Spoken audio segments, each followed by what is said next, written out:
Feeling pretty good today, guys. It is the night before the Black Diamond Trophy rivalry game between the West Virginia Mountaineers and the Virginia Tech Hokies, and I thought I'd spice the show up. I haven't worn the neon sunglasses in a while, so I thought, why not? Why not? Just bump it up a notch. So appreciate the support. You guys are already supporting the channel, man. Blowing me away. And the streak continued. It continued. So I went to the post office box today, right? And usually if you have a mini helmet, there's like a key and they put it in the locker, okay? So I opened up the box and I didn't see anything. I didn't see a package, a key, or nothing. I was like, you can't get something every day. It's cool, no problem. But I saw a piece of paper and I didn't think anything of it. I was like, okay. And I looked at it. It had the P.O. box number on it. I was like, I guess they're reminding themselves what number this is. I don't know. So I get back in the van and I head back up the road. And I got to thinking, I was like, wait a minute. But they don't ever put pieces of paper in my P.O. box. I need to make sure that I didn't miss anything. So I went back. I got the piece of paper out and I was like, I saw a piece of paper in there. Usually there's nothing in there. Does this mean anything? And they're like, oh, yeah. You got a package that didn't fit in your P.O. box. I was like, okay. Pulled it out. Of course, it's unmistakable. Whenever it's a mini helmet, it is unmistakable. The box is same dimensions. And I was like, well, usually whenever I get a mini helmet, y'all usually put it in the locker and put the key in the P.O. box. She's like, yeah, but all of the lockers were full, so we had to yellow card you. I was like, oh, okay. Okay, gotcha. So the streak did indeed continue. We are now up to 15 mini helmets. I mean, and this has happened really, really fast, like over the course of like 2 weeks, something like that. Aaron and Allie, thank you. Hold on. Clicked on the wrong thing. There we go. All right. Aaron Alley, thank you for the $2 donations. When, not then. Oh, you're correcting your previous super chat. The $20 donation. I have type 1 diabetes and then on top of that, a gastro problems. Thank you for making my day much better than when, I got you, when you do your videos. Well, think about it. There wouldn't be a Golden Blue Dude without people like you. So I'm actually thankful to you. You guys are what keeps the thing going. Your donations, your clicks, your comments, all that stuff factors in. There is no Golden Blue Dude without the subscribers and the viewers, guys. You are Golden Blue Dude. So I thank you for supporting the channel. Quick reminder to everybody, if you haven't hit the thumbs up already, please do so. That helps the video tremendously. Whenever that happens, whenever you do hit the thumbs up, it helps the video hit the YouTube algorithm, gets it suggested more people see it, click on it, and that's how you grow your audience. So when you really think about it, whenever you hit the like button, you're actually helping yourselves because you're growing the audience and you can talk trash to more people. So you actually help yourselves. But yes, you also help the video, and I greatly appreciate it. Any questions, comments, trolls, whatever's on your mind, you want to get my attention, super chat. Best way to do that is the little $ sign that you see on the bottom right-hand corner. Anything that you put in the super chat, I will put on the screen, just like you see with Aaron Alley. I will read it. And if it's a question, I'll answer it to the best of my ability. If it's a comment, I'll address it. And yes, even if you want to make fun of me, we appreciate you so much for supporting the channel that I'll even read that. And I swear, every freaking time that I go live, the freaking cats do something loud. Stop it. I know what you're doing. You do this every time. Stop it. Stop. Yeah, I'm pointing to you. Every time, guys. Every freaking time. Slob Trophy. It's been, let's see, April, May, June, July, August, September. Like, it's been like 6 months since I've won the Slob Trophy. And I still haven't gotten my name on it. That's how forgetful I am. And it's not like I never think of it. I do think of it, like often actually. But I always forget to go to the trophy shop and get it engraved. I need to do that. I think, you know what? What I'm going to do, I'm going to put an alarm on my phone, have it titled, and that way when it alarms, I'll see the title, Get the Trophy Engraved. So I have a plan, guys. I have a plan. And I know exactly where the trophy shop is because I have thought of it in the past. My brain can't stay with something for more than 5 seconds, and it's almost immediately out of my head. That's just how my brain works. You can ask Joey. It's a problem. It's a big problem. I got fuzz on my chin. How worried about that am I? Not that worried.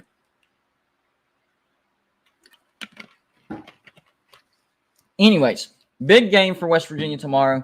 It is the Black Diamond Trophy between West Virginia and Virginia Tech. There's two rivalries for West Virginia that need to be played every stinking year, and that's the Backyard Brawl and the Black Diamond Trophy. And the way this sets up is West Virginia is actually a bigger state from north to south than people realize. So the Northerners and most of the central West Virginians, the biggest rival is Pitt. But for the southeastern part of West Virginia, the biggest rival is actually Virginia Tech. People near Beckley, Princeton, Bluefield, down on the southeastern part of West Virginia, their biggest rival that they consider for West Virginia is Virginia Tech. Now, it's not for me. I still stick with Pitt, but Virginia Tech is definitely a close second.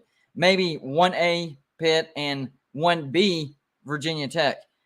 So definitely the two biggest rivals. And we also get to play Pitt starting Penn State. And Penn State's not like really a rival for West Virginia because they've dominated the series, but we do like playing Penn State. That'll be a treat for some of the older West Virginia fans. The newer West Virginia fans we've never actually seen them play. What are you talking about? How's that a rivalry? So that's going to be a treat for the older West Virginia fans. I'm looking forward to it. If we would have played Penn State this year, I don't care if we played in Morgantown or State College. Penn State would have wiped the field with West Virginia. Penn State is a good team. And Auburn's going to be looking for a new head coach soon because Penn State absolutely embarrassed them. Penn State was the better team, but to go into Jordan-Hare and absolutely humiliate, that's the best word you can use. They humiliated Auburn. It was bad, really, really bad.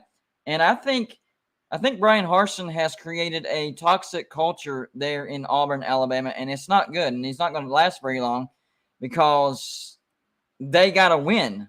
That's what it comes. I mean, think about this, guys. Gus Malzahn was fired, and he never had a losing season at Auburn. Never. And he even got them to the national championship early in his career at Auburn. But the standards are so high. Auburn expects to at least get to or win a national championship probably once every 5, 6, 7 years, something like that. And if you look at their history, they do have a good football culture, and they make enough money to where they should be competitive. So if Brian Harsin goes any less than 9-3, and I think it's a lock that they go less than 9-3 because they look terrible, he's going to be fired. And then Auburn's in a situation where they just paid off Gus Malzahn. Well, they are paying off Gus Malzahn because of the buyout. Brian Harsin's going to have a buyout, so they're going to be owing coaches money trying to find the right coach to lead them back to the promised land.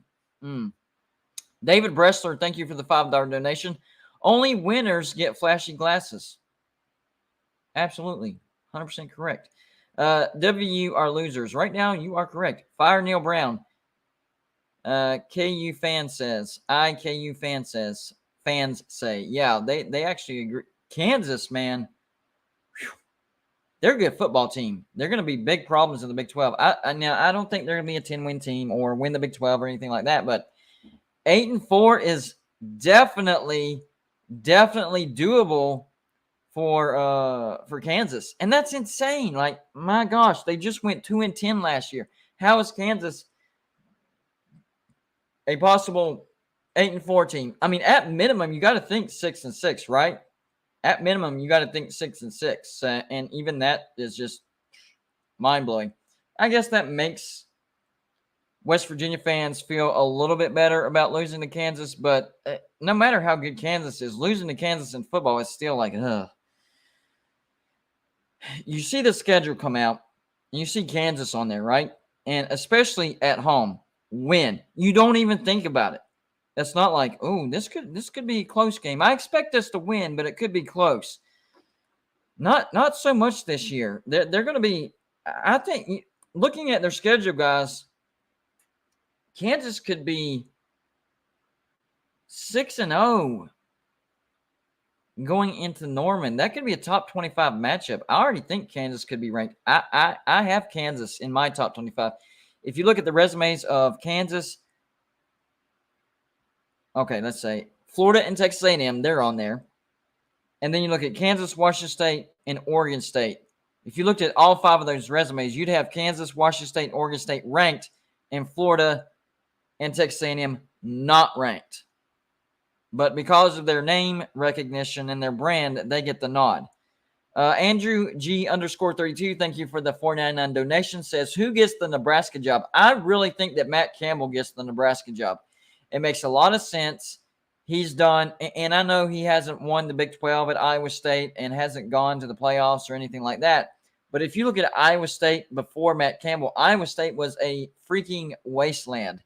They were one of the worst college football brands, teams, programs, whatever you want to call it, historically. What he's done at Iowa State is really impressive. And it's a Midwest team. He's familiar with the recruiting grounds right there, and he'd have more resources to actually build a football team. I do think that Matt Campbell gets the job at Nebraska. Do I think he's the best guy for the job? Probably not. I'm still high on Tom Herman and Hugh Freeze, but they're not going to hire Tom Herman because, honestly, once you have any affiliation with Texas, Nebraska doesn't want, that's like your red flag forever.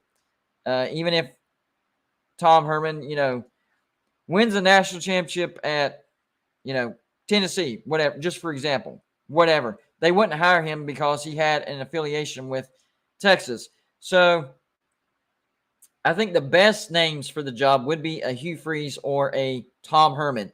But who do I think is going to get it? I think it's going to be Matt Campbell, and I think that's a good hire. I do. I think it's a good hire. I think he will make the best of those resources. He already is making the best of the resources that he has at Iowa State. I thought that Iowa State was actually going to take a step back this year, and they've actually taken a step forward. They're looking pretty good without Breece Hall and Brock Purdy. And they haven't played anybody like ridiculous, but Iowa on the road, that's a good win. The problem with Iowa is they can't score more than a touchdown in a game. That's a big problem for Iowa. But Iowa, as usual, great defense, and Iowa State was able to put on 10 points. And if you put up 10 points, you're beating Iowa according to the offensive statistics this year. By the way, how are y'all liking the mini helmet display? I think it's freaking amazing. We have 15 altogether. Let's go down the list real quick. We got Virginia Tech, Kansas, LSU, Syracuse, Florida State, Arkansas, North Carolina, Air Force, Utah State, Arizona State, Marshall, Ohio State, Miami, Glenville State, which was the stomping grounds of Rich Rod. So some West Virginia fans sent that. And then, of course, mighty Alabama. But we still have some big brands and some blue bloods that are missing. Off the top of my head, Michigan, but I know somebody is sending a Michigan helmet, so we can take that off the list. Let's see here. Ohio State, Texas. How has a Texas fan not sent Oklahoma? I see some Oklahoma subscribers in the chat. Oklahoma's not represented. USC, that one surprised me as well because I know we have a lot of USC viewers, subscribers, and participants. Sorry, Tim. Had to throw a little shade your way, but it's all in love. USC. Let's see who else. Maybe Nebraska is a little surprising. They have a massive fan base. Let's see here. Let me ask the chat. What surprises you out of all the helmets that I don't have? What helmet surprises you the most that I don't have? I'd also add in there maybe Ohio State and the obvious West Virginia. West Virginia. Nobody sent a West Virginia mini helmet. And I understand that, I have a full-size helmet and West Virginia gear all over the place, but as far as mini helmet, nobody sent in a West Virginia mini helmet. Not good. Not good. Bucknell, come on. I should have known that answers like that was going to pop up, but you made me laugh, so good. That's always good. USC, yes. Wings of Gumby, absolutely. USC. Anybody from the AC? What about Clemson? I do live in, well, I don't live in Clemson, South Carolina, but I live near Clemson, South Carolina, probably about 10, 15 minutes outside. And I'm actually going to hop on over to Death Valley sometime either this week or next week and do a video over there. I like to do that every year because I love going over there. The scenery is awesome. Whenever I went to the Slav Olympics, they held it in Georgia. I can't remember the exact town, but it was near Athens, very near Athens. So I actually stopped by Notre Dame. Yes, Notre Dame. I see that. I actually stopped by Sanford Stadium and did a video there. I'm telling you, if I'm near a football stadium, I'm going to do a video. Florida. Yes, I agree. I'm going to do a video. So since I live near Death Valley, I do a video there every year, once a year. So it's fun. I love it. And the bigger that this channel has grown, more people recognize me and they get involved. Like the first year, I'll never forget this. The first year that I went over there and did a video, it was right when I actually started this channel. And I had less than 100 subscribers, I think, or maybe right at. So I set up and do it. Of course, I'm very, very nervous, not used to the camera, not comfortable in front of the camera or anything like that. And people were walking by and they were looking at me like, who is this? What are you doing? Especially since I always wear West Virginia. Why is a West Virginia fan doing a video in front of a Clemson stadium? What's going on here? Yeah, I definitely got the looks from that. So, all right, back to the title of this video, the Black Diamond Trophy rivalry tomorrow night. I will be live streaming that game, so tune in for that as well. And on paper, West Virginia is the better team statistically because Virginia Tech is struggling mightily on offense, like very, very bad. Bottom 100 whenever it comes to points per game. I think they're like 105th, something like that. And West Virginia is 12th, I think. We're averaging 46 points per game. If somebody would have told me that West Virginia was averaging 26 points per game after game 3, I would have said West Virginia will be 3-0. But no, our defense has let us down. We're allowing, I think, 33 points per game, and that's like 102nd. But Virginia Tech's offense is bad. They're averaging 23 points per game. So statistically, West Virginia is the better team. But you do have to factor in this is a rivalry. This is a road game. So it's going to be a challenge. It's by no means a gimme game. I do have West Virginia winning this game, but only if we stop the stupid mistakes. Penalties at inopportune times. Dropping perfectly thrown balls by JT Daniels. There is no reason to drop these passes. He is dropping dimes out there. He is throwing the ball on a rope. Like every single way you can describe a perfect pass, that's JT Daniels. Even the 2 interceptions, think about this. The 2 interceptions that he's thrown, they shouldn't exist, people. They shouldn't exist. The first one was a perfect dime thrown to Bryce Ford Wheaton, and I'm not throwing shade on the dude. He was having a fantastic game against Pitt, but the one time he looks to run before he looks the ball in other words, oh, I got this. I'm going to look. But, oh, wait, I don't have this. It popped up. Pitt intercepts it, pick 6. So that one was not on JT Daniels. That pick should not exist.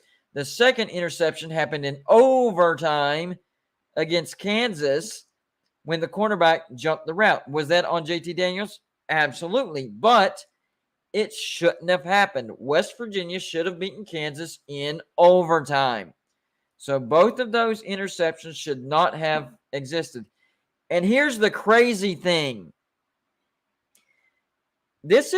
I'm telling you, this perfectly describes being a fan of West Virginia, okay? So think about this. So JT Daniels, 2 interceptions that shouldn't exist is what lost these football games for West Virginia. What? Yes. The pick 6 for the Pitt game put Pitt up by 7, and that was the final score. And then, of course, the overtime pick 6, which I think that was a little much. All you had to do was pick it off and take a kneel. But, congratulations. You're not used to winning. That's what you do. Because what if, you would have fumbled on the way and West Virginia gets it back, new set of downs, blah, blah, blah. A lot of bad things can happen if you don't take a kneel right there. Nothing bad happened. They ran it back and Kansas wins. But that sealed the deal. That cost West Virginia the game. So 2 plays, 2 interceptions that should not have happened, that did happen, is why West Virginia is 1-2. Now, it's not the whole reason. Drop passes and stupid penalties and defense not playing up to its potential. A lot of miscommunication against Kansas. They had no idea what was going on out there. Seriously, even the announcers were like, the body language of West Virginia does not make sense. They act like they don't even know what to do on the field. And Kansas had us super confused. And that's a credit to Kansas as well, because they ran a great offense, a perfect offense.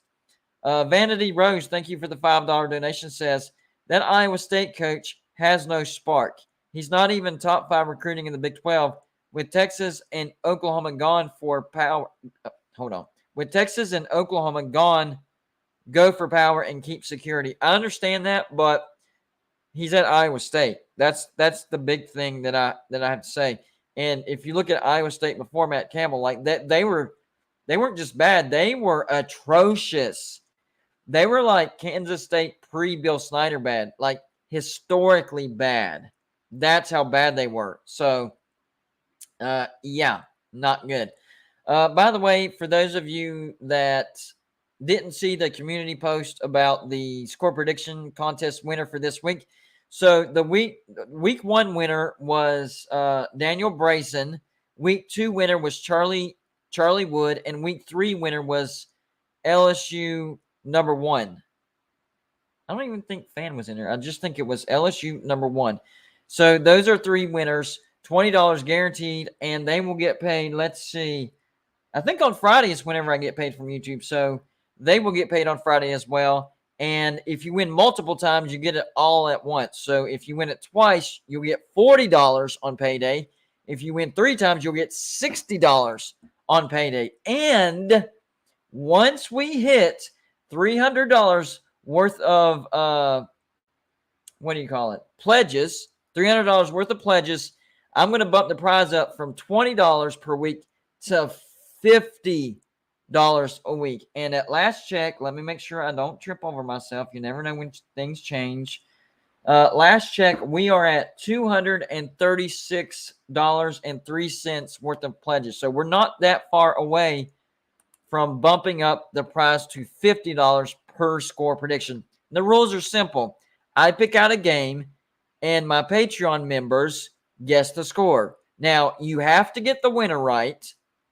Once you get the winner right, then I look at the scores, and whoever comes closest to the score wins $20. And once we get the $300 worth of pledges, the winner will get $50. And no, I am not retroactivating it, because if I did that, then I would have to go back and look at all the winners from last year and pay them an extra $30. It's whenever we hit $300 worth of pledges, that's when I start paying $50 per week. So congratulations to the winners. And if you want a shot at winning $20 for now, every week, all you have to do is join Patreon. You can join it for as low as $2 a month. Now, the higher you go, the more guesses you get, but it starts as low as $2 a month. If you join that level, you get 2 guesses per week. And if you get closest to the score with the correct winner, $20 all yours. That's how easy it is. Sergeant Pickles 13, thank you for the $1.99 donation. Thank you for the background rearrangement. Go Grizz. Yeah, I figured it out. Now, I had the mini fridge up here, but I was like, you know what? If I back that up, I can lean the West Virginia sign up against the door, and voila, you see all the pennants. So let me raise that up a minute. The reason I have that angled down is because of the mini helmets. I like for those to be in shot. So, but just for a quick look around, well, I'm going the wrong way. It's always opposite on camera. So there's the pennants. I think it turned out really, really good, to be honest with you. Really, really good. Let's lean this back down because I love the helmets in shot, by the way. Love it. Let's go a little bit more down because of the, there we go. That'll work. I think I had it leaned out no, other way. There we go. All right. Back to square one. But yeah, the Washington pennant, and you're actually bookending both ends. I didn't realize that. The Washington pennant and the Montana pennant, that was from Sergeant Pickles 13. Appreciate you, buddy. Vanity Rose, thank you for the $5 donation. Says, what was Florida State before Bobby Bowden? Train wreck. Absolutely ridiculous. I think I'm too low now. Now I can't see myself enough. I messed it up. Let's see. That'll work. That's good enough. If this guy is half as good as you say, then he can build Iowa State into a power. They're working with him. Yeah, but Iowa State, this isn't the 1970s, though. Like, we have established power teams that have access to a lot more money. And, of course, the NIL thing situation, you got to factor that in. But I understand what you're saying, though. I understand what you're saying. No problem with that. But I'm just trying to explain to the best of my ability. I think he would have success. He doesn't have enough resources at Iowa State, I guess is the best way I can explain it. I think he would be able to take full advantage of it. That's just my opinion, though. Mayhem Matthew, I see you in the chat throwing shade, buddy. And it's all good because I know we're France. This is getting on my nerves, though. Like, I had this perfectly set up, and then I messed it up. I think I just leaned back more. How about that? Dang it! I had it perfect, and I messed it up. But that's okay, because I wanted to show you guys the pennants. It's all good. Aaron Alley, thank you for the $5 donation. I love to see University of Houston to get Urban Myers. Yeah, I don't see that happening, but I agree with you. I think y'all are starting to see that Dana Holgerson is a one-trick pony. He's good at beating bad teams, but he's not good at beating on-par teams and teams that are better than the team he's coaching. Same thing with West Virginia. And Neil Brown is right there with him. He's good at beating. Well, you know what? Can we really say that? Can we 100% say, I know that Kansas won and convincingly, but talent-wise, West Virginia is the better team. So Neil Brown couldn't even beat a team that was inferior at home. Maybe that did launch Dana Holgerson slightly above Neil Brown. Dana Holgerson, if you're watching, that's nothing to brag about, okay? Just because that catapults you slightly above Neil Brown, you're still a terrible, terrible head coach. Amazing offensive coordinator. Somebody's going to pick him up, and they're going to have one heck of an offense, seriously, because he is a good offensive mind, but that's about it. He's not a good head coach. He's not a player's coach either, because even if you notice, even whenever they score a touchdown, really the only guy that he hey, way to go, pat on the helmet or pat on the rear end, whatever you want to call it, is the quarterback. Because Hogerson and the quarterback's always, tight. They're tight. But besides that, it's always high-fiving the assistant head coaches and stuff like that. Probably high-fiving himself. That wouldn't surprise me. But he doesn't – it's not – he's not a player's coach. He doesn't go around, hey, guys, good job. Let's do it again, blah, blah, blah, blah, blah. He's just good job, Dana. Heck of a play call, buddy. Heck of a play call. He's a good patter on the backer of himself. That's the best way I can explain it. Got slightly sidetracked there. See? Directly explains how my brain works and why the Slob trophy still doesn't have my name on it. I keep freaking forgetting, even though I remember it's out the window. I am going to set that alarm. All right, so let's get into some interesting games. There's one game that really pops out that looks interesting, but it really shouldn't look interesting because the rankings are very, very deceiving. I'm talking about number 20, Florida, at number 11, Tennessee. You know what? I might actually make that my score prediction game for the week. Yeah. I might do that. Yes, it's going to be Florida and Tennessee. So I'll make the official announcement later on in the community page and on Patreon. But Florida, Tennessee favored by 10.5. But because of the rankings, it looks interesting. Guys. Florida is overranked. They should not be ranked at all. And I understand they beat a top 10 Utah. And I expected that because it was a perfect recipe for an upset. First game of the year, hostile road environment. They don't know how bad they are yet. They're going to have a lot of adrenaline. That's a perfect recipe for an upset. What happens? Florida beats Utah because Cameron Rising throws an interception. Utah should have won that game. Think about it. I don't want to misquote the score, so let me go back and make sure I say it correctly. Florida beat Utah by 3 points. Utah was guaranteed a field goal as long as they didn't turn the ball over. What happened? Cameron Rising threw an interception in the end zone, going for the win, and they lose the game.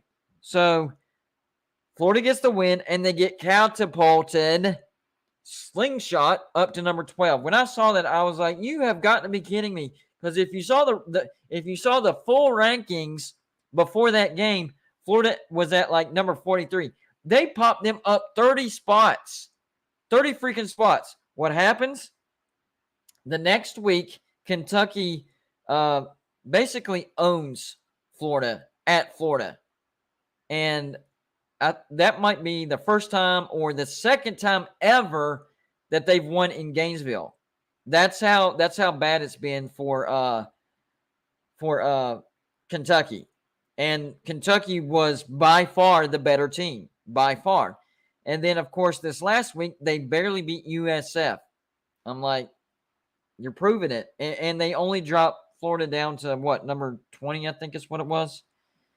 No, Florida should not be ranked. No, Florida fans, you can be mad at me all you want about that, but that's just the facts about the situation. And what's going to happen is Tennessee will cover the spread. Tennessee is favored by 10.5.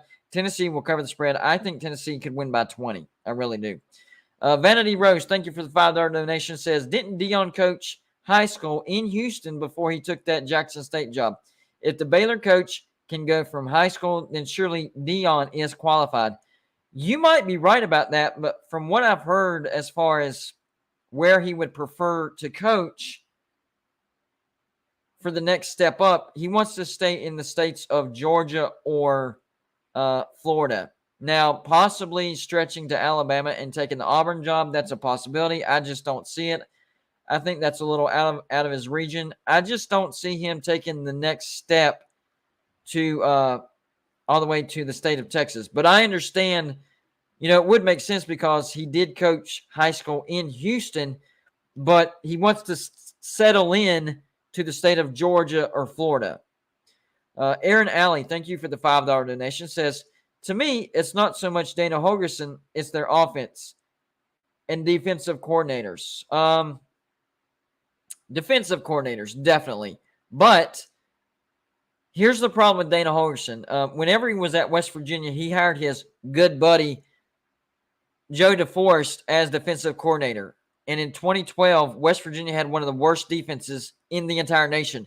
West Virginia had to score 60 points to have a shot at winning a football game. Against Baylor, we had to score 70. Seriously, 60 would not have been enough. I think we won that game like 70 to 63. So if we would have just scored 60, we would have lost 63 to 60. That's how bad our defense was. So, yes, he saw the problem, but he didn't see the problem with Joe DeForest. So he moves Joe DeForest from defensive coordinator to special teams. And guess what? One of the worst special teams we've ever had.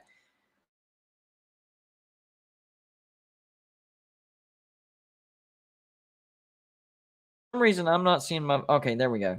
It looked like it booted me off there for a second. I was not going to be happy about that. But to me, I think Dana Holgorsen is too loyal to his friends.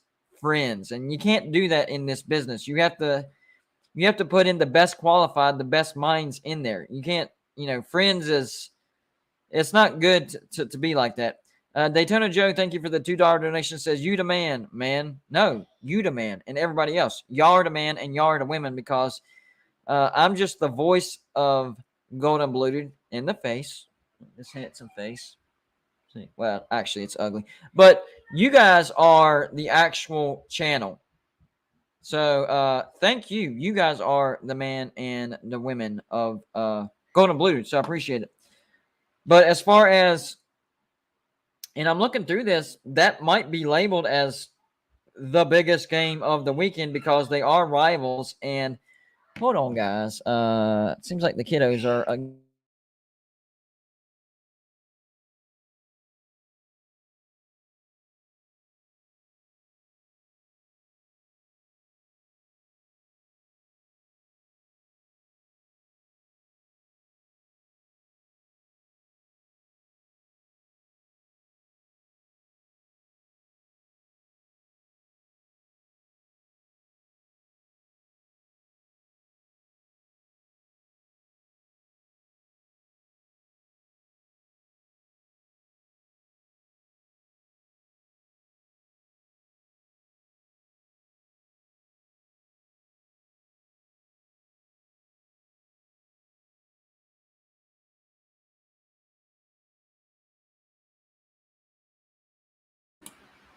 We're good. We're good. There was some screaming going on, so I had to check on them. But anyways, I mean, going by the rankings, it looks like it could be the biggest game of the weekend, and they are rivals, and they're both ranked and all that stuff. But I don't think it's going to be close. Talent-wise, Florida has more talent. I mean, all you have to do is look at the rankings from the last four classes. Florida has more talent, so they are. Talent-wise, they're the better team, but you look at the field, and it's not matching the talent, especially the offense. The offense is not good over there at Florida. Did I miss anybody? No, that was it. Okay. But I agree with you to a certain extent, Aaron Alley, except for the offense. I think the offense is fine. Dana Holgorsen always puts out a great offense. I have nothing negative to say about that aspect. I think he is. I mean, y'all might have somebody labeled the offensive coordinator, but I think Dana Holgorsen is basically the offensive coordinator, and he knows what he's doing with the offense for sure. Now, the problem is, here's the problem with the Dana Holgorsen offense. The up-tempo and as fast as they score, whenever they don't score, that's bad for the defense because they go too fast. So they score fast. That's great. You want to put points up as fast as possible, but you're not giving your defense a lot of time to breathe. He needs to start thinking about the defensive side of the ball, not necessarily calling plays. You can leave that up to the defensive coordinator, but you need to be like, okay, I need to give those guys a little more rest. So let's go with getting first downs, not straight taking shots all the time, because they're going to get gassed, and then it's going to come down to you now have to score every time because your defense is gassed. He doesn't think ahead. He's like thinking in the moment, and he just wants to score, which is fine whenever you can score. But you're not going to score every drive, and then that puts your defense out on the field way too fast. Way too fast. And then, of course, whenever momentum changes, think about it, guys. Momentum shifts all the time. So whenever the momentum shifts to the other team and your offense isn't scoring and you get a 3 and out in 50 seconds, seriously, I'm not exaggerating. That's how fast he runs these offense. You get a 3 and out in 50 seconds, that's 50 seconds of rest for your defense. That's not good. So he needs to start calling the offense, keeping his defense in mind as well. You don't want to wear out your defense because games are won and games are lost in the fourth quarter. Most of the time, unless you're blowing somebody out. Most of the time, 9 times out of 10, a game is won and a game is lost in the fourth quarter. And if you have a gassed defense, guess what? You're going to lose. Aaron Alley, thank you for the $2 donation. Says, that is what killing H of H. Yeah, exactly. And he's got to get out of that mindset. He has to. What are the games? Oh, official. By the way, I didn't give my official prediction for Tennessee, Florida. I think Florida handles, I think Tennessee handles Florida. I think they win by at least 2 touchdowns, maybe 20 points. I'm going to go Tennessee 45, Florida 24. Yeah, 45-24 Tennessee. Next game. Let's go with this one. Could be interesting, guys. Number 5 Clemson at number 21 Wake Forest. I might go with that game for my score prediction contest. Yes, I just changed my mind. And it could turn out to be the biggest game of the day. But I'm telling you, I think game day is going to Knoxville, and they're going to make a big deal of it, so it'll seem like the biggest game of the day. But this should be. Noon kickoff, number 5 Clemson at number 21 Wake Forest. Both of these teams undefeated. Sam Hartman back from whatever issues that he was having. So the offense is looking great. Wake Forest does not have a great defense, but Clemson, their offense is not looking good. They didn't cover against Louisiana Tech, and on my spread picks, I took Louisiana Tech and the points, and I won. I knew that was going to happen. Their offense is not looking good. Not at all. Aaron Alley, thank you for the $5 donation. Says, I have to go to church. Have a good rest of your live stream and see you later. All right, buddy. Have fun at church. I go on Sundays whenever I can, but Wednesdays is kind of hectic for me. But yeah, I understand that. Absolutely. And appreciate you supporting the channel. You sent in several super chats. Amazing support right there. Greatly appreciated. Quick reminder, just in case, I'm not accusing anybody or anything, but just in case you haven't already, please hit the like button. Not only does it help the video, but it helps yourself, because what happens is the more likes this video has, the more it hits the YouTube algorithm. And whenever that happens, it gets suggested more people see it, more people click on it, and boom, you have a bigger audience. And that actually gives you, the viewers, the subscribers, the people in the chat, more people to talk trash to. So you do help me, and you also help yourself because you give yourself a bigger audience. Also, if you have a question, comment, or a troll you want to make fun of, good old golden blue dude, that's okay.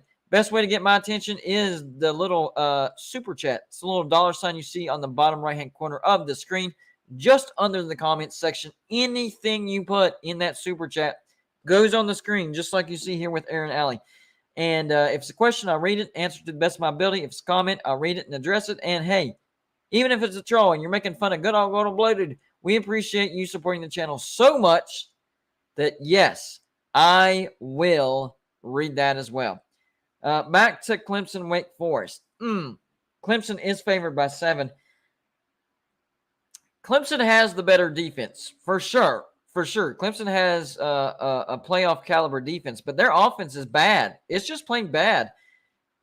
Is it better than last year's? Maybe, but that's not saying much. It's not much better than last year's. I think Wake Forest has a legitimate shot to upset Clemson. I would definitely take Wake Forest in the 7 for sure. That's for sure. I'm taking Wake Forest in the 7. But I'm not sure because their defense is not good. So is Clemson's offense good enough to score points on a bad Wake Forest defense? Yes, but I don't know if they'll be able to score enough points. I think Wake Forest will be able to put some points on Clemson. I think this is going to be a very close game. I still think that Clemson pulls out the eker of a win, but oh man, that's tough. That's tough. All I'm going to say is I'm taking Wake Forest in the points. When you think about this, when you go with the actual score prediction,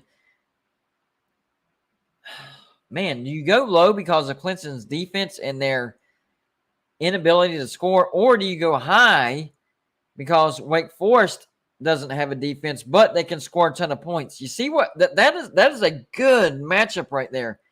I'm still going to go with Clemson, even though I'm going to take Wake Forest in the points for sure. But I'll take Clemson in a close game. I'm going to say Clemson 34, Wake Forest 30. That's going to be my score prediction for that. Clemson 34, Wake Forest 30, but it would not surprise me at all if Wake Forest won that game. I think it's going to be one of the better games of the day. It's actually a shame that it's at noon, but it is what it is.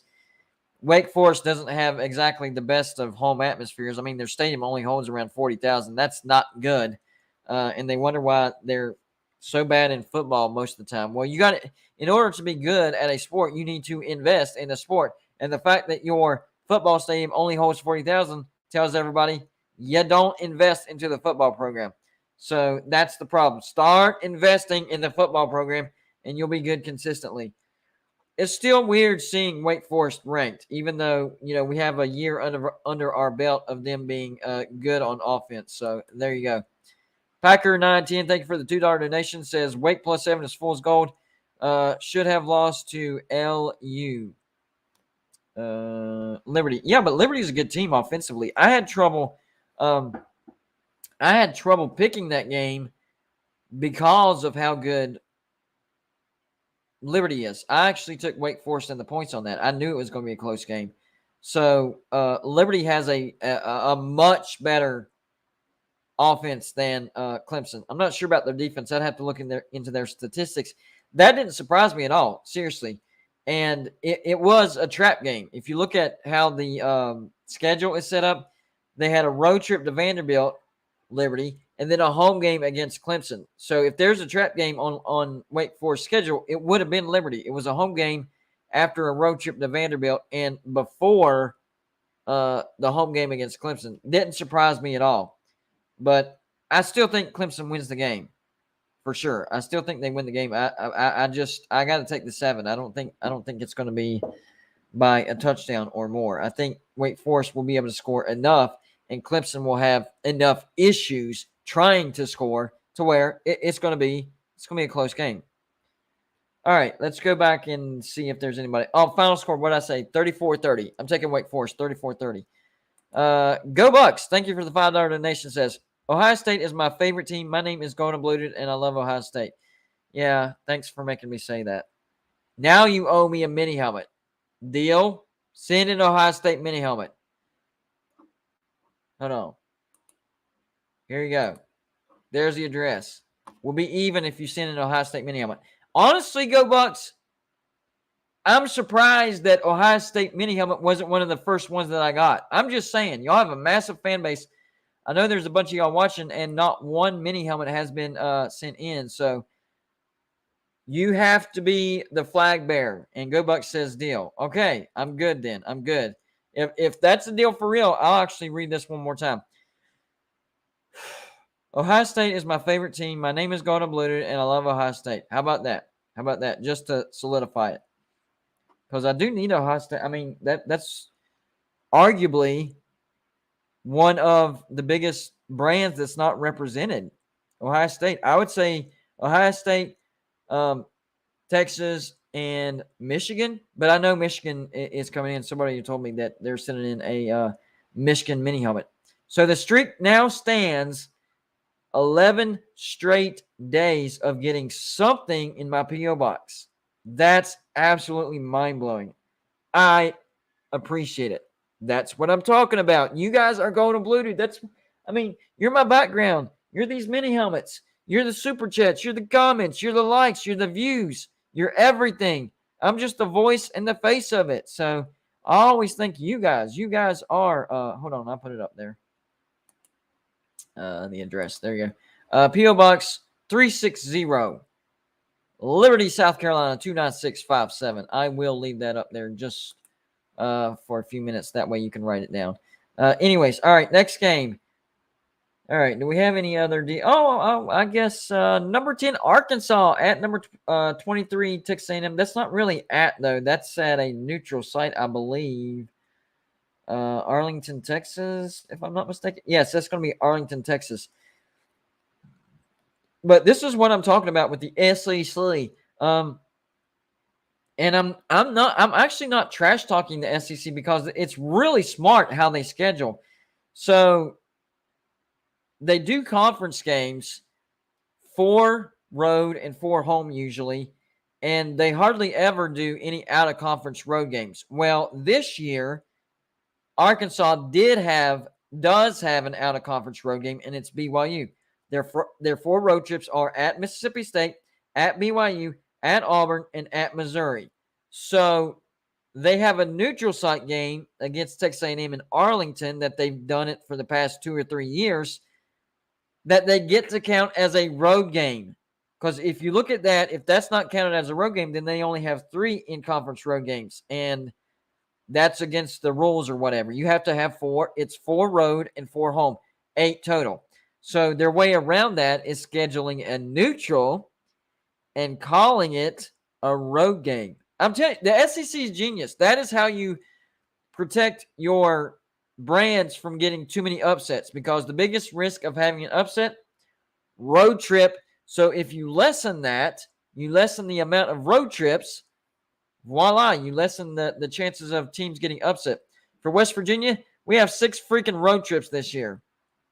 And even next year, I think we'll have 5 because it'll be the tough year where we have more. Like we go between 4 and 5 road trips in conference every year.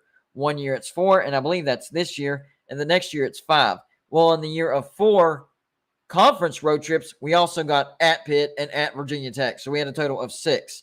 But since there's 10, 4 one year, 5 the next year, and it rotates like that. Now with the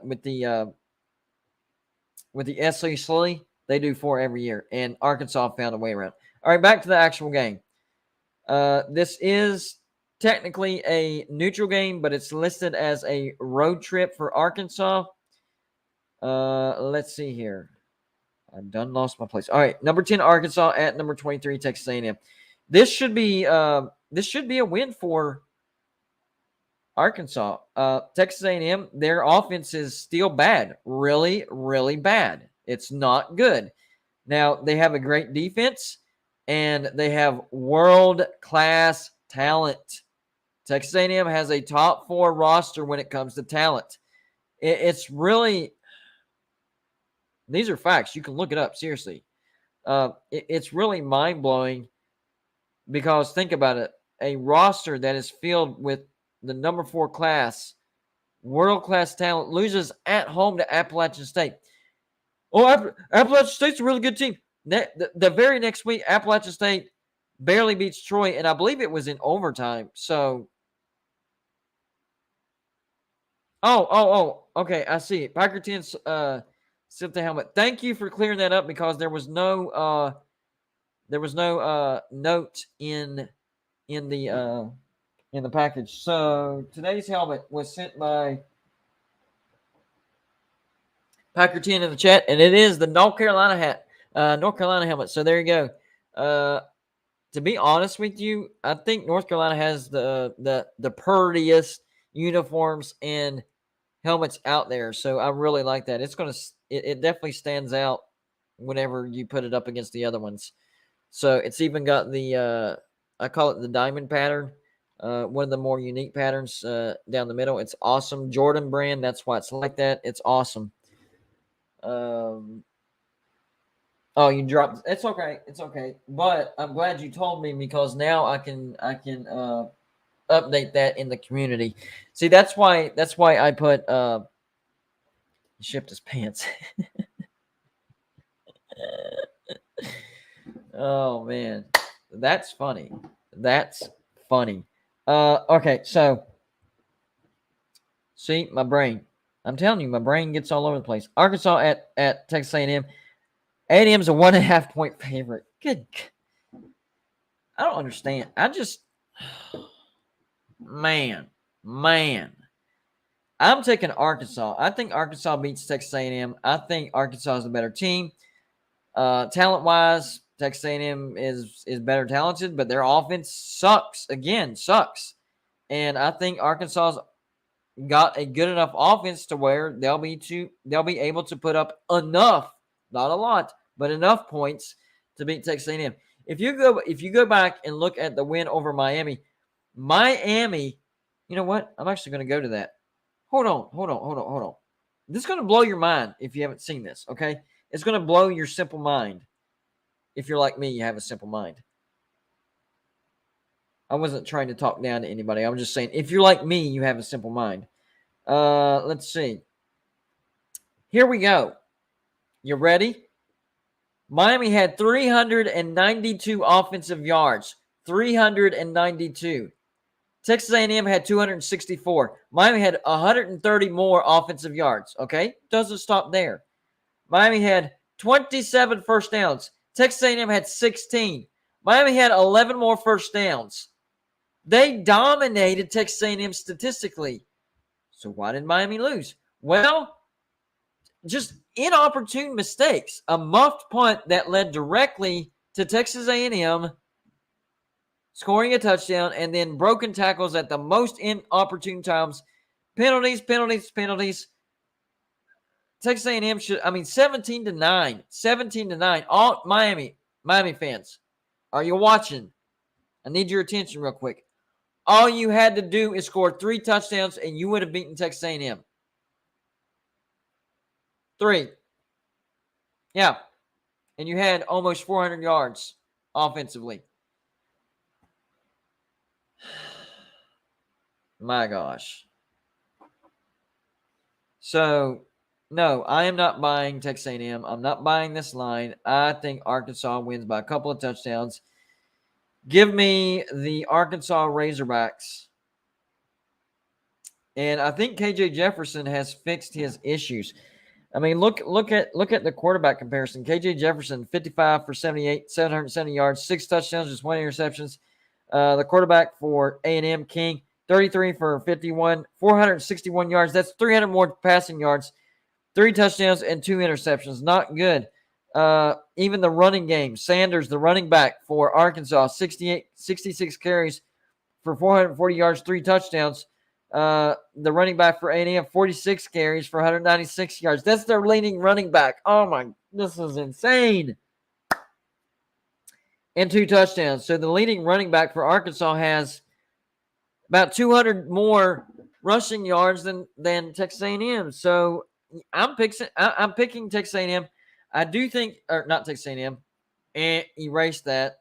Roll the tape back, erase that. I'm picking Arkansas to win.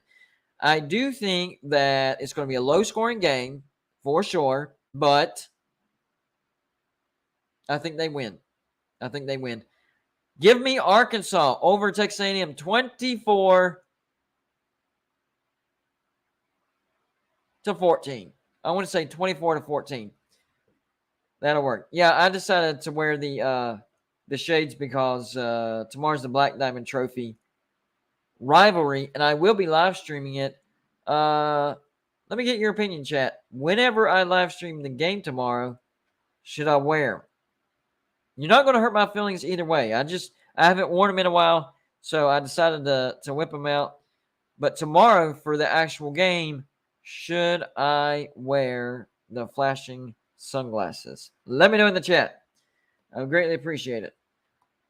All right, let's keep it going. Another interesting game. Number 17, Baylor at Iowa State. And it is going to be Iowa State, the 2.5-point favorite. And I think I'm going to take Iowa State.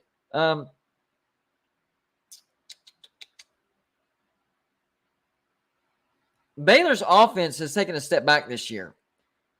I don't know what's going on, but it has. They're not scoring a lot of points like they did last year. And I understand you got to put in the best quarterback, but Bohannon was the quarterback of last year's prolific offense.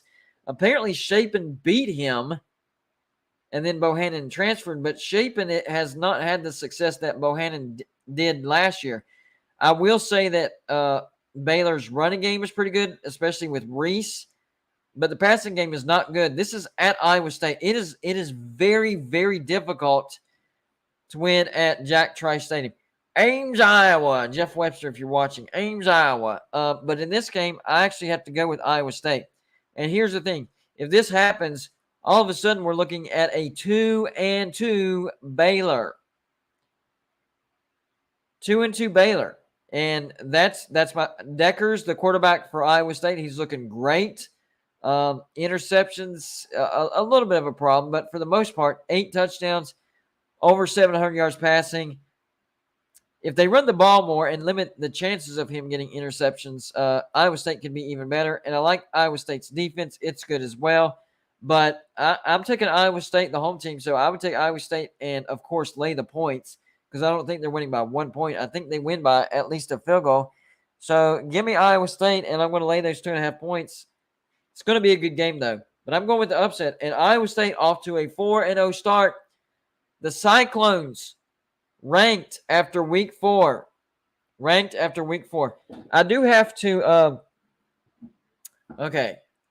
I do have to give credit where credit is due. Uncle Lou gave me some suggestions about my background because I admit it was a hot mess. It looked like how I approached it. I was just finding little spaces and throwing it on there. That's what the background looked like. So simplified it, kept things that, one of these are not like the rest. I kept everything that was the same together. And so shout out to Uncle Lou for, giving me some suggestions. And I think it turned out pretty good. However, we're not done yet. Okay, I have the shelving plans, so the pennants might have to be redone and put somewhere else. Because my idea for the shelving is we're going to have like 3 rows and the back part attached to the actual wall and then curving out. But I have been thinking, why not keep the back wall for all this stuff? And we could do staircased shelving on the side. It can either be straight or it can curve, but keep the wall as is. I think we can do that. And if more people, think about this, if more people send in pennants, then eventually this would be an actual pennant circle. And I think that would be cool. So I think the part of the shelving being on the back wall, I think I'm going to do away with that and then just do the sides coming out of the wall. You could do boards that are angled, that are flush, but that are angled out. And that way you could still see each helmet layered. And we could do it stadium-wise too, like one in front, one behind, and then doon. It's in my head. I can't articulate it. That's the best way I can articulate it. So, yeah, I like the pennant circle. I think that's why I'm going to keep that. And then the more pennants that are sent, you're going to have a complete circle. And I think that's going to be a very good visual. Very, very cool. Very, very cool. I like it. But like I said, can't do it without people like yourself sending in this stuff. So there you go. Yeah. Anyways, we do have some big brands. I'm kind of surprised that somebody hasn't sent in a Georgia helmet yet either, or a Clemson helmet either, or a West Virginia helmet. I mean, this is a West Virginia channel. I'm sure at least I don't know if most of my subscribers are West Virginia, but a large majority of the subscribers are West Virginians because this is a West Virginia YouTube channel. So Yeah, I'm surprised that those three haven't been sent in yet. The two that I know for sure that are on the way are Wisconsin and Michigan. Michigan is on the way. I will say Packer 12. I was totally surprised. I was not expecting the North Carolina helmet. So good on you for surprising me. 100% was not surprising. Was not expecting when I opened it up. I was like, maybe this is the Michigan or maybe this is Wisconsin. Boom, North Carolina. Okay, I am good with that. We are now up to 15. 15. And I know that somebody is sending me the entire conference of the Sun Belt. Wow. Also know that Navy's coming. So I know some are coming still. So, man, you guys have really blown me away, and you've created a magnificent back wall. You really have. And a great mini helmet collection. And whenever I get the shelving, guys, it is going to be lit. It is going to be lit. Very, very excited about that. All right, next game. Let's go number 15, Oregon at Washington State. How is Washington State not ranked? Oregon is a 6.5-point favorite. I think that's a mistake. Washington State went on the road and beat number 19 Wisconsin. How are they not ranked? That's a great win. Like I said earlier, you look at the resumes of Texas A&M, Florida, Oregon State, Washington State, and there was another team, and I just forgot. Dadgummit. Who was it? Wasn't Syracuse. There was another team, and I done forgot. But if you looked at all their resumes, you would not pick Florida and Texas A&M. You would pick the other teams because they have better records. So Oregon, great showing against BYU. But that was a home game. And Oregon, they are sometimes a different team from road to home. That shows you how great of a home. I mean, hats off to Oregon fans. That's a great home field advantage for Oregon. Autzen Stadium is a rough place to play in. And it's not that it doesn't hold that many people. I think it holds like 55,000 or 50,000, something like that. So I think it's time for Oregon to add on to the stadium, because if you look at Oregon Stadium, one side is like super thick, and the other side, I mean, it's there, but it's not thick. Even that sucker out, and I guarantee that you will. Let's see. You will definitely sell out year after year. You will definitely sell out year after year. So you'll give your football team an even bigger home field advantage. I mean, you have a great one already, but you'll give them an even bigger home field advantage. You'll sell out like you do now, so you'll make yourself some more money. What are you waiting on, Oregon? You have the brand to back it up as well. Some things you can't help. I mean, some pennants they're just going to be upside down. Some things you can't help. That's just how they go. It's going to be the ones that come up this side. Going down there, probably about there, are going to be upside down, but the rest will be right side up. Some things you can't help, and that's the best way to hang up pennants and not make it look sloppy. I'm going to take Washington State in this game. This might come back and bite me, but I'll at least take Washington State in the 6.5. Personally, I think Washington State wins this game. But for an actual score prediction, I'm going to go Oregon. I'm going to go Oregon 38, Washington State 34. 38-34. I'll take Oregon in a close game. But I really want to pick the upset and take Washington State, but something's just telling me not to do it. Something's like, it makes too much sense to bet Washington State. That's when you don't. That's when you don't. It's weird. It's like whenever it makes too much sense, you don't pick it, because college football is that crazy. Rack says your glasses are flashing. Are you high? No. What would that have to do with glasses anyway? That was a weird comment. That's just based on the button. See, I have different settings.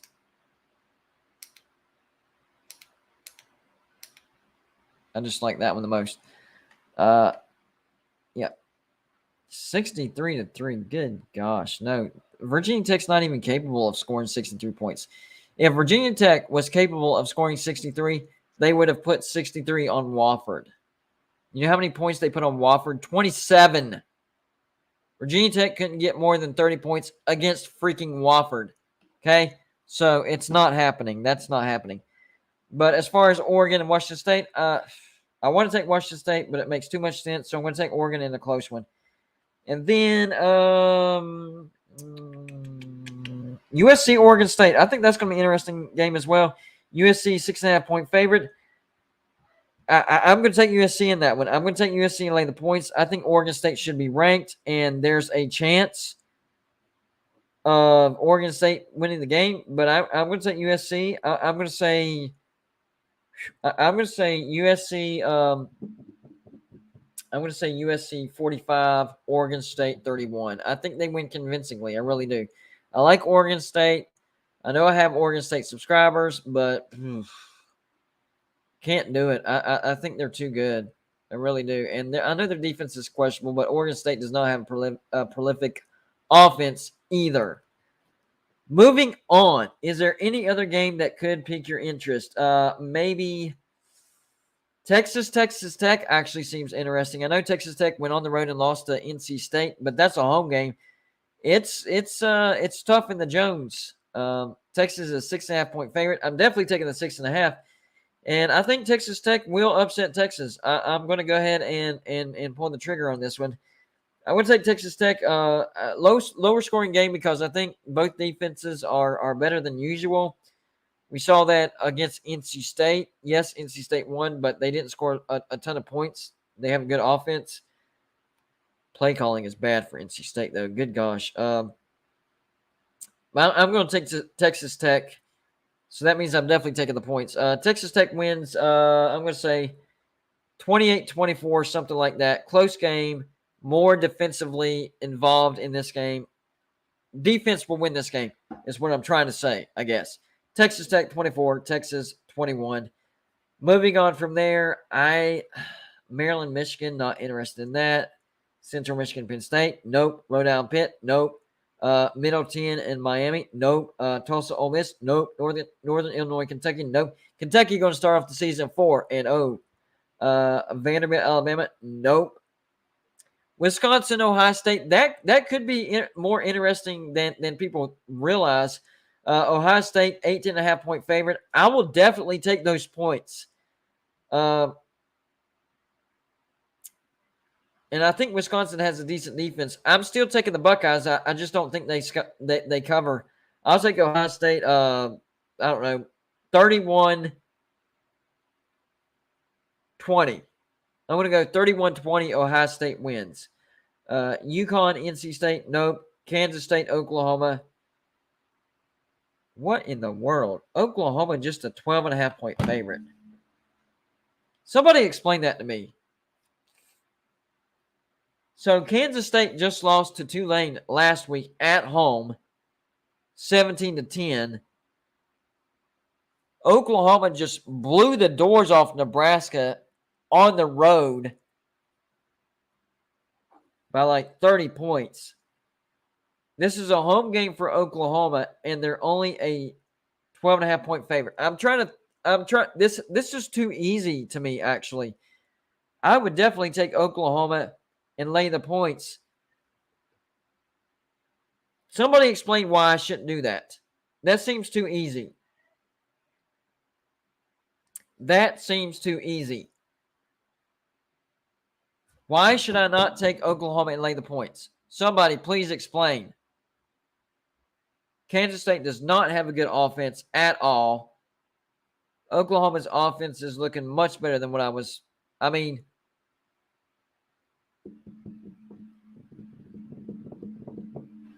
honestly, Oklahoma is looking like a playoff team. I can't go against it, though. I'm going to have to lay the 12.5 because it doesn't make sense to take it. It doesn't make sense to take those points. It just doesn't. I know Kansas State always plays Oklahoma good, too. This is, man. Uh, uh, uh, I'm not locking this in, but right now on this video, I'm going to take Oklahoma and lay the points. Whenever I actually do the whiteboard, I'll probably change my mind and figure out why I shouldn't do that. But for right now, I'm going to go Oklahoma and lay the 12.5. What I'm going to do is I'll do my official spread picks tomorrow and see if the line fluctuates. But for now, I'll take Oklahoma, lay the 12.5. I think Oklahoma wins over Kansas, significantly, honestly. I'm going to take Oklahoma. I say they win, let's see. I'm going to say 41-21.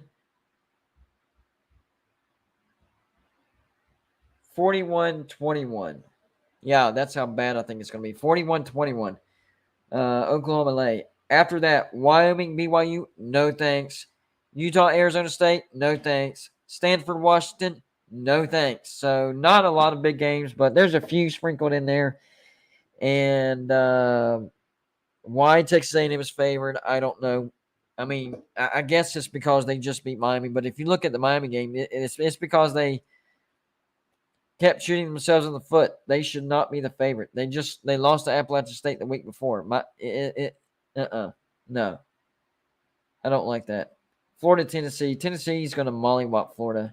I mean that's not going to be pretty. And so what's going to happen is, so Tennessee is going to beat the crap out of Florida. Oh man, Tennessee just whipped the crap out of a top 20 team. And Florida's going to shoot up to like number 5. Seriously, we're going to be looking at number 5 Florida after Saturday. Yeah, this is just how they set it up. Which is smart, I gotta admit. They know where the money is, so they gotta make it make sense and make money while they're at it. So whatever. We'll go with that. But for West Virginia, this is a must-win game. I think West Virginia does beat Virginia Tech, but if we make the mistakes and the stupid penalties and the drop catches and all that stuff that's been shooting ourselves in the foot in the past, it's going to be a scary game that we can lose. If West Virginia plays without the stupid, ridiculous, don't make sense mistakes, we should blow out Virginia Tech.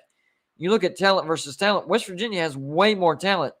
So if we don't commit the stupid, doesn't make sense penalties, West Virginia blows out Virginia Tech. Problem is, I just don't trust West Virginia not to do that. So I think they will do some of that. I just don't think it's enough to lose to Virginia Tech. Virginia Tech's really, really bad, guys. Like, really, really, really bad. Okay? Really bad. Like, they're a bottom 120 or they're a bottom 100 offense. It's not good. So they're just that bad. It's the road environment that could play an equalizer type of thing, because it's going to be rough. If we can weather that first quarter, we will be fine. Enter Sandman jars you to the bones, especially if you've seen it live. It jars you to the bones. Hopefully it doesn't get to the players. Anyways, I'm going to wrap this up, guys. Appreciate everybody that stopped by and watched, everybody that commented. Super chats. You guys were amazing today with super chats. Thank you so much for all of your donations. That's what keeps these channels rolling, because this is my job. This is what I do for a living.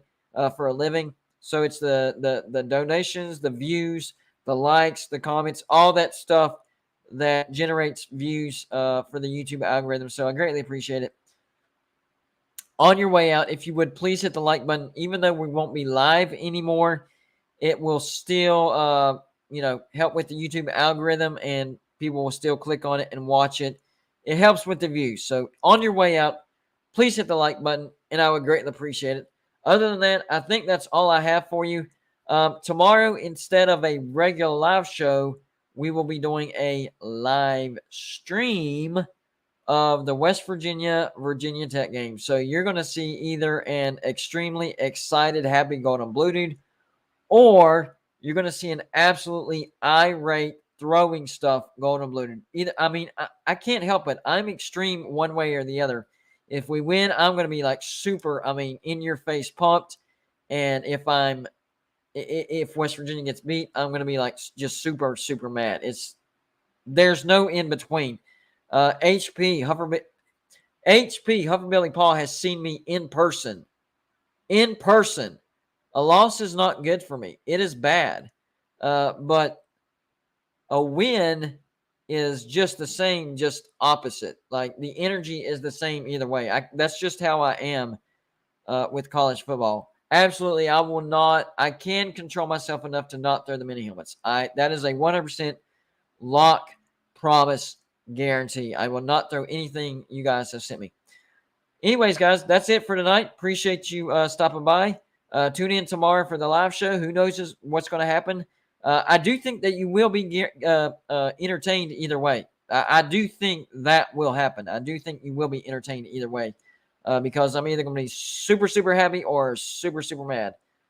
So tune in for that and forget about life just for a couple of hours because that's my job, guys. It's not about being right or being wrong. My job is to entertain you and make you forget about the stresses of life for a couple minutes, an hour, a couple hours, however long I'm talking to you. That's my job. As long as I've done that, then I've done my job. So tune in for that. And if you're not a subscriber of Gold and Blue, you don't have to be a West Virginia fan. I got subscribers all over the place. Georgia, Oklahoma, Ohio. The list goes on and on and on. This is what we do. College football every single day. So if you're a college football fan, hit the subscribe button. At least see if you like it or not. And if you don't, you can always unsubscribe. All right, guys. Y'all have a good night. And we will definitely see you tomorrow. I do know when I'm going to go live tomorrow because we will see you tomorrow for the Black Diamond Trophy rivalry. And I'm actually going to end this live show with a Let's Go Mountaineers.